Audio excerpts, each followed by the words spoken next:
নাজমা এই বাসায় বিয়ে হয়ে এসেছে মাস 6 হয়েছে। নাজমা সোফায় বসে ভাবছে মাকে আসতে বলেছি, কিন্তু মা তো একটু খুঁতখুঁতে স্বভাবের। আমি কি আসতে বলে ভুল করেছি? মাকে আসতে বারণ করে দিব, আবার মা যদি মাইন্ড করে তাহলে? না, আমি রাজের সাথে কথা বলে দেখব, কিন্তু রাজকে কি বলবো বুঝতে পারছি না। এরই মাঝে রাজ ভেতর থেকে এসে আমাকে সোফায় বসা দেখে নাজমার কাছে এসে বলল, কি ব্যাপার, তোমার কি হয়েছে? আমার আবার কি হবে? কই না তো, কিচ্ছু হয়নি। বললে হবে? আমি তো দেখছি কিছু একটা হয়েছে। মনের মধ্যে কিছু জমিয়ে রাখলে সমস্যা কমবে না, বরং বাড়বে। তাই আমাকে কিছু বলতে চাইলে বলে ফেলো। এই তো সুযোগ, বলে ফেললে আমার মনে হয় ভালো হবে। না, বলেই ফেলি। বলছি আমার মা আসতে চাইছে। কি বললে? বলছি আমার মা এই বাসায় বেড়াতে আসতে চাচ্ছে। তো কি হয়েছে? বারণ করেছে কে? না মানে তোমার শাশুড়ি তোমার বাসায় আসবে, তোমার কাছ থেকে অনুমতি নিতে হবে না? কেন আমার কাছ থেকে অনুমতি নিতে হবে কেন?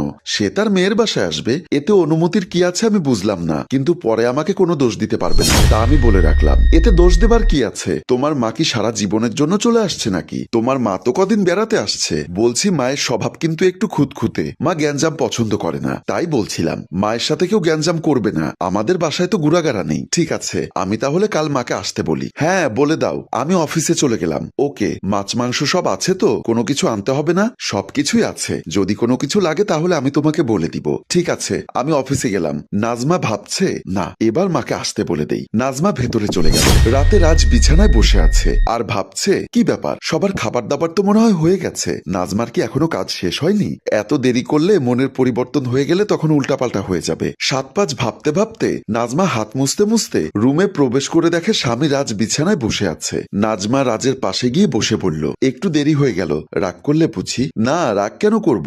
আমার এত সুন্দরী বউয়ের প্রতি কি রাগ করতে পারি? তাহলে চুপচাপ করে বসে আছো যে? আসলে আমি বসে আছি তোমার জন্য।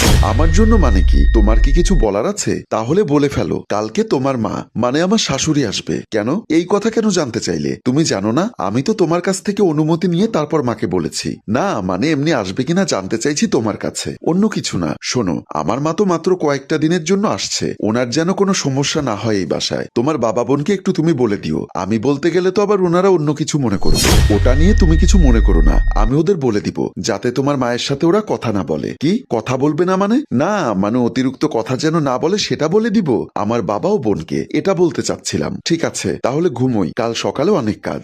আমারও এখন কিছু কাজ বাকি আছে। তো তোমার আবার কি কাজ বাকি আছে এত রাতে? আমার যে কাজ বাকি সেটা তোমার সাথে। আমার সাথে আবার কিসের কাজ? তোমার সাথে তো সব কথা হয়ে গেছে, আমি তো কাজের কথা বলছি।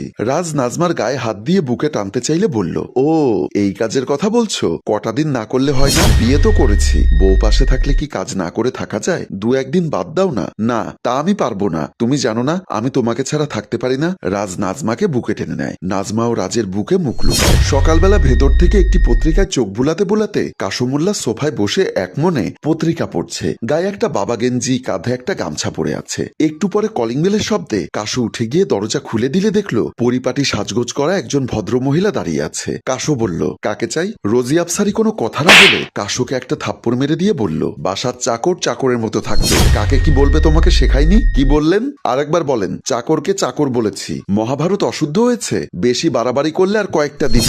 নাজমা এসে দেখে মা। মা আমাকে একটা ফোন দিলে তো আমি লোক পাঠাতাম, যে লোক তুই রেখেছিস তাকে পাঠালেও কোনো কাজ হতো না। লোক রেখেছি, রাজ এসে হাজির। এই লোকটা বেয়াদব, আমাকে বলে কিনা আমি কাকে চাই। দিয়েছি একটা। মা তোমার ভুল হয়েছে, উনি তো কাজের লোক নয়, উনি আমার শ্বশুর। ওর চলাফেরা কাজের লোকের মতো কেন? নাজমা আমাকে তোমার রুমে নিয়ে চলো। তারা দুজন রুমের দিকে চলে যায়। তখন বাবা বলে, আমাকে তোমার শাশুড়ি কাজের লোক বানালো আর তুমি মুখ কুলো পেতে রইলি।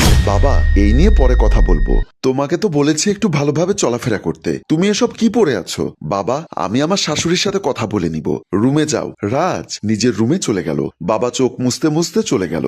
রাজ সোফায় বসে আছে, হাতে একটা পত্রিকা। একটু পরে নাজমা এসে রাজকে বলল, তোমাকে তো বলেছি 2-1টা দিন তোমার বাবাকে একটু ভালোভাবে থাকতে। শেষমেশ আমার নাকটা কাটা গেল আমার মায়ের কাছে। বুড়ো মানুষ বুঝতে পারেনি, তাই বলে কি বলতে চাইছো তুমি? আমি তো আগেই বলেছি আমার মা একটু খুঁতখুঁতে স্বভাবের। আচ্ছা তোমার বাবা কি রুমটা ছেড়েছে? নাকি তাও ভুলে বসে আছে? মাত্র কয়েকটা দিন, আমার মা তো আর সারা জনম থাকবে না। দাঁড়াও, আমি বাবাকে ডাকছি। বাবা, বাবা কাছে এসে বলল, আমাকে ডেকেছিস বাবা? হ্যাঁ বাবা। বাবা, ওর মা তো আমাদের বাসায় কয়েকদিনের অতিথি মাত্র। তোমাকে যে বলেছি তোমার রুমটা ছেড়ে দিতে, তা কি করলে? আমি তাহলে কোথায় থাকবো? কেন? আপনার জন্য তো আমাদের স্টোর রুমটা পরিষ্কার করেছি। আমার মা যে কদিন থাকবে আপনি ওখানে থাকবেন। আমি স্টোর রুমে থাকবো, কোনো সমস্যা নেই। আমি যদি স্টোর রুমে থাকি তাহলে যদি তোমার মান সম্মান বাঁচে তাহলে আমার কোনো সমস্যা নেই, যতই কষ্ট হোক আমি থাকবো। বাবা, কয়েকটা দিন পর আমার শাশুড়ি চলে যাবে, তুমি আবার চলে আসবে তোমার রুমে। ঠিক আছে, আমি চলে আসছি। এই বলে কাশো চলে গেল। তোমার মায়ের জন্য রুম রেডি। এবার খুশি তো?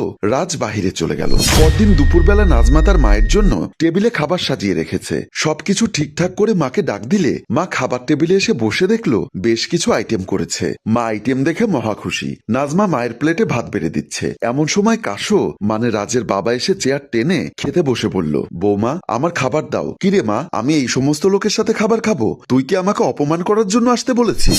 বাবা, আপনাকে কতবার বলেছি আমার মার খাওয়া শেষ হলে খেতে আসবেন। বৌমা, আমার ভুল হয়েছে, আমি নিচে বসছি, তুমি আমার খাবারটা নিচে দাও। কাশু মোল্লা নিচে তার গামছা পেতে বসে যায়। নাজমা অল্প ভাত আর অল্প তরকারি দিয়ে দেয়। কাশু তা খেতে থাকে। রাজের শাশুড়ি টেবিলে বসে খেতে লাগলো। রাজ এসে বাবাকে নিচে খাবার খেতে দেখে বলল, বাবা টেবিল থাকতে তুমি নিচে কেন খাবার খাচ্ছ? আমি চাকর বাকর মানুষ, এইখানেই ভালো আছি। আর আমি কখনো টেবিলে খাবার খেয়েছি? উনি ওখানে থাক না, তুমি এসো, আমি তোমার খাবার দিচ্ছি। ঠিক আছে, ভাত দাও। ছেলের কথা শুনে বাবা চিন্তা করলো, ছেলে আমার বউয়ের গোলাম হয়ে গেছে। কাশু চোখ মোছে আর ভাতের লোকমা মুখে তোলে। রাজ ভাতের প্লেট নিয়ে নিচে বসে যায়। নাজমা বলল, কি ব্যাপার, তুমি নিচে কেন গেলে? আমি এই বাসার ছেলে আর আমার বাবা এই বাসার মালিক। আমার বাবার জায়গা যদি নিচে হয় তাহলে তোমার জায়গা কোথায় হওয়া উচিত তুমি বলো? তোমার মা বেড়াতে এসেছে বলে সবকিছু আলাদা দিতে হবে। আমার বাবা বাসায় থাকে বলে তাকে শুধু তরকারি দিয়ে ভাত দিবে। এই বৈষম্য কেন করো তোমরা? তুমি যদি নিজেকে মানুষ মনে করতে তাহলে তোমার মনে বৈষম্য কাজ করতো না। উচ্চ বিলাসিতা করে চলাফেরা করলেই কি মানুষ হওয়া যায়? না, যার মান আর হুঁশ থাকে তাকেই প্রকৃত মানুষ বলে। রাজের কথা শুনে তারা নিচে নেমে আসে। দর্শক, সম্মান দিলে সম্মান পাওয়া যায়। আমাদের এই গল্পটি যদি আপনাদের ভালো লেগে থাকে তাহলে লাইক, কমেন্ট ও শেয়ার করে দিন। ধন্যবাদ।